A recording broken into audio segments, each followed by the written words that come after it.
गोवर्धन पूजा के दिन गौ माता को खिला देना, ये तीन चीजें 7 जन्मों के पाप नष्ट होंगे, दरिद्रता दूर हो जाएगी, माँ कामधेनु की कृपा से हर मनोकामना पूर्ण होगी। इस वीडियो में हम जानेंगे कि गोवर्धन पूजा किस दिन मनाई जाएगी, गोवर्धन पूजा का शुभ मुहूर्त कब है, गोवर्धन पूजा के दिन कौन से उपाय करने चाहिए और गोवर्धन पूजा की विधि कौन सी है। दोस्तों, यह जानकारी शास्त्रों में बताई गई है। अगर आपको यह जानकारी पसंद आ जाए तो वीडियो को लाइक जरूर कर देना और कमेंट में जय गौ माता और जय श्री कृष्ण जरूर लिख देना। नमस्कार, आपका स्वागत है। दोस्तों, 5 दिवसीय दिवाली पर्व के चौथे दिन गोवर्धन पूजा की जाती है। यह पर्व कार्तिक माह के शुक्ल पक्ष की प्रतिपदा तिथि को मनाया जाता है। इस दिन घरों में गोवर्धन पर्वत बनाया जाता है और भगवान श्री कृष्ण की प्रतिमा बनाई जाती है। इस साल गोवर्धन पूजा की तिथि को लेकर लोगों में भ्रम की स्थिति उत्पन्न हो गई है। इस बार कार्तिक माह के शुक्ल पक्ष की प्रतिपदा तिथि की शुरुआत 13 नवंबर दिन सोमवार को दोपहर 2:56 से हो रही है और समापन अगले दिन 14 नवंबर दिन मंगलवार को दोपहर 2:36 पर होगा। पंचांग के अनुसार इस वर्ष गोवर्धन पूजा का शुभ मुहूर्त 14 नवंबर को सुबह 6:43 से लेकर 8:52 के बीच में रहेगा। ऐसे में गोवर्धन पूजा के लिए 2 घंटे 9 मिनट का समय पूजा के लिए श्रेष्ठ रहेगा। गोवर्धन पूजा के दिन कुछ शुभ योगों का निर्माण हो रहा है। इस बार गोवर्धन पूजा के दिन शोभन योग सुबह से लेकर दोपहर 1:57 तक रहेगा। उसके पश्चात अतिगंड योग शुरू हो जाएगा।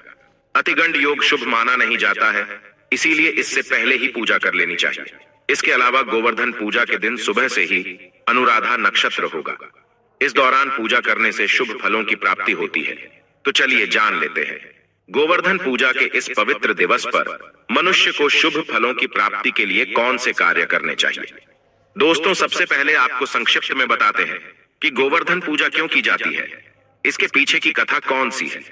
ये द्वापर युग की बात है, जब गोकुल के निवासी हर साल देवराज इंद्र को प्रसन्न करने के लिए उनकी पूजा आराधना करते थे ताकि देवराज की कृपा से बारिश अच्छी हो।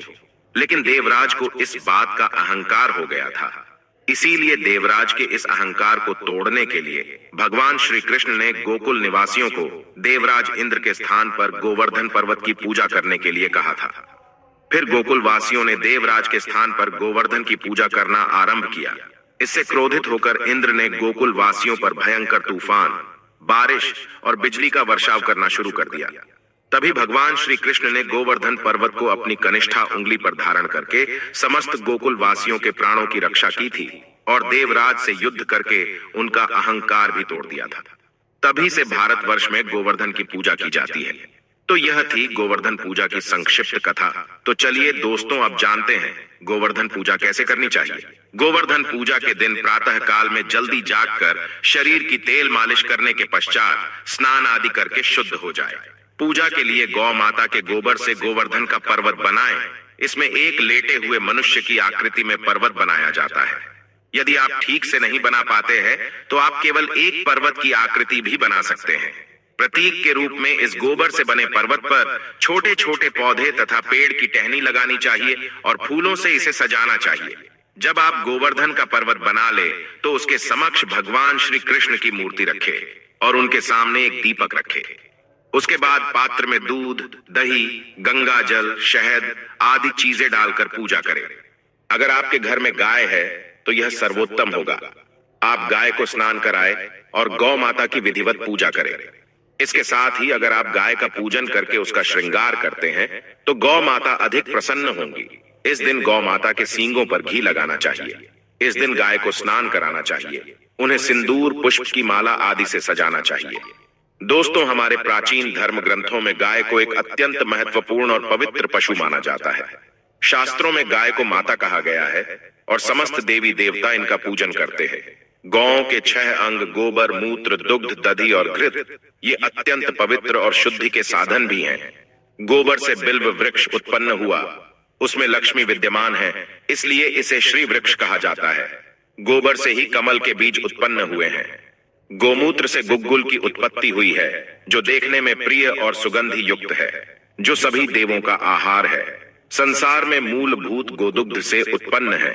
सभी मांगलिक पदार्थ दही से उत्पन्न है। घी से अमृत उत्पन्न होता है जो देवों की तृप्ति का साधन है। गाय से ही यज्ञ प्रवृत्त होता है। गौ माता के शरीर में 33 कोटि देवी देवताओं का निवास होता है। गाय एक अत्यंत पवित्र, निर्मल, शांत, निष्पाप जीव है। ऋग्वेद में इसे संसार का पालन पोषण करने वाली कामधेनु माता कहा गया है। इसके दर्शन मात्र से मनुष्य के हजारों पाप नष्ट हो जाते हैं। इसीलिए कभी इस निष्पाप गौ माता पर अत्याचार नहीं करना चाहिए। गाय को कभी मारना नहीं चाहिए और कभी उन्हें कष्ट नहीं देने चाहिए। गाय को मारना शास्त्रों में सबसे बड़ा पाप माना गया है। दोस्तों, भगवान श्री कृष्ण को गायों से विशेष लगाव था। उन्हें गौ माता बहुत अधिक प्रिय थी। श्री कृष्ण के अनुसार गायों की सेवा करना ही सर्वश्रेष्ठ धर्म है। इससे बड़ा पुण्य का कार्य संसार में दूसरा कोई नहीं। कलयुग की भविष्यवाणी करते हुए भगवान श्री कृष्ण कहते हैं कि कलयुग में जब धर्म का लोप हो जाएगा तब मनुष्य गाय की सेवा नहीं करेंगे। मनुष्य केवल दूध के लिए ही गाय को पालेगा। दूध के लिए वह गाय को बहुत कष्ट देगा, जिसके परिणाम स्वरूप कलयुग में पाप और अधर्म उसके चरम पर होगा। कलयुग के अंत का लक्षण बताते हुए श्री कृष्ण कहते हैं, जब संसार से गायें समाप्त हो जाएंगी तब कलयुग का अंत होगा। जो मनुष्य कलयुग में भी गाय की निस्वार्थ भाव से सेवा करेगा वह सुख समृद्धि प्राप्त करेगा। जो स्त्री रसोई में बनी पहली रोटी गौ माता को खिलाएगी वह सदा सुहागिन और सौभाग्यशाली रहेगी। जो लोग अपने घर में गाय से प्राप्त पंचगव्य को घर में रखेगा उसके घर में कभी दुख दरिद्रता नहीं आएगी। दोस्तों, हमारे धर्म के सभी शास्त्रों में गाय की सेवा को ही सर्वश्रेष्ठ माना गया है। जो व्यक्ति प्रतिदिन किसी न किसी तरह से गौ माता की सेवा करता है वह सबसे अधिक पुण्यवान बन जाता है। गांव में तो मनुष्य को गाय की सेवा करने का अवसर प्राप्त होता है, लेकिन शहरों में गाय के दर्शन आसानी से नहीं हो पाते हैं। इसीलिए मनुष्य को गौशाला में जाकर गाय की सेवा करनी चाहिए अथवा गौशाला के लिए दान धर्म करने चाहिए। इसके अलावा आप अपने घर में ही गौ माता की मूर्ति रखकर उनकी पूजा जरूर करें। इससे भी माता कामधेनु का आशीर्वाद प्राप्त होता है। शास्त्रों में गौ माता को मां लक्ष्मी का रूप माना गया है। इसीलिए उनकी पूजा करने से दरिद्रता दूर होती है। प्राचीन काल से ही गौ माता की सेवा और संरक्षण करने की परंपरा चली आ रही है। कई ऋषि मुनि अपनी कुटिया में गायों का पालन करते थे तथा राजा महाराज गायों का दान करते थे। गायों के दान, आज हम आपको गौ माता के संबंध में बहुत ही महत्वपूर्ण बातें बताने जा रहे हैं। गाय की पूजा कैसे करनी चाहिए, गाय को कौन सी चीजें खिलाने से कौन सा फल मिलता है तथा गाय के किस अंग को स्पर्श करने से दरिद्रता दूर होती है आदि के बारे में हमारे शास्त्रों में बहुत ही महत्वपूर्ण ज्ञान दिया गया है। हमारी अत्यंत पूजनीय गौ माता के बारे में आप सभी को यह बातें अवश्य जान लेनी चाहिए। इससे आपके जीवन से सभी प्रकार के कष्ट दूर होंगे। दोस्तों, कई बार महिलाएं जाने अनजाने में गाय को कुछ चीजें खिला देती है जिससे मां लक्ष्मी क्रोधित हो जाती है। शास्त्रों में कहा गया है कि ये चीजें गाय को कभी नहीं खिलानी चाहिए। इससे मनुष्य के जीवन में दुर्भाग्य आता है और उसे किसी भी कार्य में सफलता नहीं मिलती है। तो चलिए जान लेते हैं गौ माता के विषय में महत्वपूर्ण नियम। सबसे पहली बात है दोस्तों, गौ माता के दर्शन करना बहुत शुभ होता है। शास्त्र कहते हैं रोज सुबह गाय के दर्शन होने से पुण्य की प्राप्ति होती है और सुबह गोबर के दर्शन होने से लक्ष्मी की प्राप्ति होती है। अगर किसी महत्वपूर्ण कार्य के लिए जा रहे हैं और अचानक ही गौ माता आपके रास्ते में आ जाती है तो वह कार्य निश्चित ही सफल हो जाता है। किसी भी यात्रा पर निकलते समय अगर गौ माता के दर्शन हो जाए तो वह यात्रा सुखपूर्वक पूर्ण हो जाती है, इसमें संशय नहीं है। ज्योतिष शास्त्र के अनुसार कुंडली में यदि पितृ दोष होता है तो अन्य उपायों के साथ साथ गौ माता को प्रतिदिन रोटी और घास खिलाने से लाभ होता है और पितृ दोष से मुक्ति मिलती है। इसी तरह कुंडली में यदि शनि की 7.5 या महादशा है तो हर शनिवार और अमावस्या को काले रंग की गाय को घास या रोटी खिलाएं और उसकी पूजा करें। इससे शनि दोष कम होता है। गौमूत्र यानी कि गाय का मूत्र बहुत ही उपयोगी, पवित्र और स्वास्थ्य की दृष्टि से अत्यंत हितकारी होता है। आध्यात्मिक दृष्टि से तो गौमूत्र का महत्व है ही, साथ ही वैज्ञानिक और स्वास्थ्य की दृष्टि से भी गौमूत्र के बहुत से लाभ बताए गए हैं। गौमूत्र में बहुत से खनिज पदार्थ और स्वास्थ्य वर्धक तत्व होते हैं जो हमारे शरीर की शुद्धि करते हैं और बहुत से रोगों से भी बचाते हैं। साथ ही गौमूत्र छिड़कने से वातावरण में शुद्धता और पवित्रता व्याप्त हो जाती है। इसीलिए हमारे शास्त्रों में शरीर को निरोगी रखने के लिए प्रतिदिन गौमूत्र का सेवन करने तथा घर में गौमूत्र छिड़कने के लिए कहा गया है। कुंडली में शुक्र ग्रह की स्थिति को मजबूत करने के लिए ज्योतिष शास्त्र के अनुसार सुबह के भोजन में सबसे पहली रोटी निकालकर एक सफेद गाय को खिलाना शुभ माना जाता है। अगर आपकी कुंडली में बुध ग्रह कमजोर है या आपको किसी कारण इसके दुष्प्रभाव झेलने पड़ रहे हैं, तो हर बुधवार के दिन गाय को हरा चारा खिलाना शुरू कर दें। इससे बुध से जुड़े दुष्प्रभाव दूर होंगे और आपको तमाम समस्याओं का हल मिल जाएगा। अगर कुंडली में मंगल दोष है जिसके कारण आपके जीवन में कई तरह की परेशानियां हैं, तो लाल रंग की गाय की सेवा करें। मंगलवार के दिन गाय का पूजन करें और उसे गुड़ और चने आदि खिलाएं। बृहस्पति ग्रह को जीवन के सभी मांगलिक कार्यों का कारक माना जाता है। ऐसे में अगर किसी व्यक्ति के जीवन में विवाह आदि मांगलिक कार्यों में विघ्न निर्माण हो रहे हैं, तो उन लोगों को कुंडली में बृहस्पति ग्रह की स्थिति को मजबूत करने के लिए रोटी पर गुड़ और चने रखकर गाय को खिला देना चाहिए। इससे आपको शुभ परिणाम प्राप्त होते हैं। अगर घर में अशांति है, लड़ाई झगड़े होते रहते हैं, तो घर में सुख शांति बनाए रखने के लिए घर के अंदर गाय के गोबर से बने उपले को जलाना चाहिए, जो स्वास्थ्य के लिए लाभदायक तो है ही, साथ ही औषधीय गुणों से भी भरपूर है।